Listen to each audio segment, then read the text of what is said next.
মাটি খুঁড়ে পাওয়া মাইনের বিস্ফোরণ এটি। বোমা নিষ্ক্রিয়কারী দলের তত্ত্বাবধানে একটি ফাঁকা মাঠে এই বিস্ফোরণ ঘটানো হয়। বাড়ি নির্মাণের জন্য মাটি কাটছিলেন শ্রমিকেরা। কোদালের আঘাতে বেরিয়ে আসে ৬টি ধাতব বস্তু। ২ দিন পর সেই জায়গা খুঁড়ে ৯৬টি মাইন উদ্ধার করে সেনাবাহিনীর বোমা নিষ্ক্রিয়কারী একটি দল। ১০ আগস্ট মেহেরপুরের গাংনীর বেতবাড়িয়া গ্রামে এ ঘটনা ঘটে।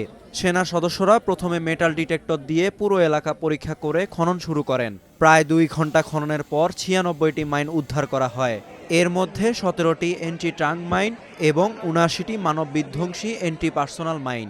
গোয়েন্দা তৎপরতা অব্যাহত রেখেছি, আমরা আমাদের নিজস্ব লোক লাগিয়েছি এবং মানুষকে খুব সচেতনতার সাথে একটু লক্ষ্য করতে বলেছি যেন এই সদৃশ্য কোনো বস্তু দেখেছে কিনা, যেন দেখলে সাথে সাথে আমাদেরকে অবহিত করে।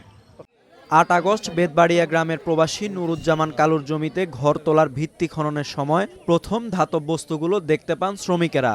খবর পেয়ে পুলিশ স্থানটি ঘিরে ফেলে এবং সেনাবাহিনীকে জানায়। ওই দিন অত্যন্ত বৃষ্টি হয়েছিল। বৃষ্টি হওয়ার কারণে স্টারিং দিচ্ছে, মাটিটা দাবছে, এই পানিতে ওটা ধুই বাড়াইছে।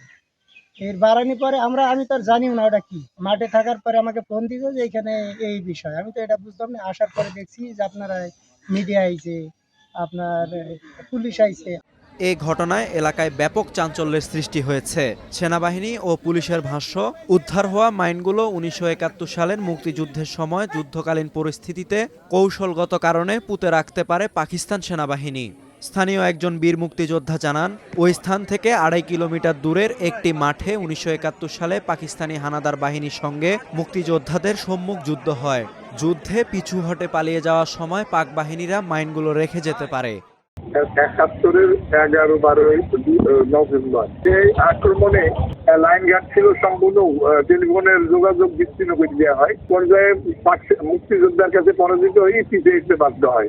এই সময় হয়তো তারা ওই মাইন, তারপরে তাদের হাতে যেসব গ্রেনেড ছিল হয়তো যে যেখানে পরিত্যক্ত জায়গায় ওইখানে ফেলাই দিল, যার জন্য এখন সেই সব জিনিস দেখা যাচ্ছে বা পাওয়া যাচ্ছে।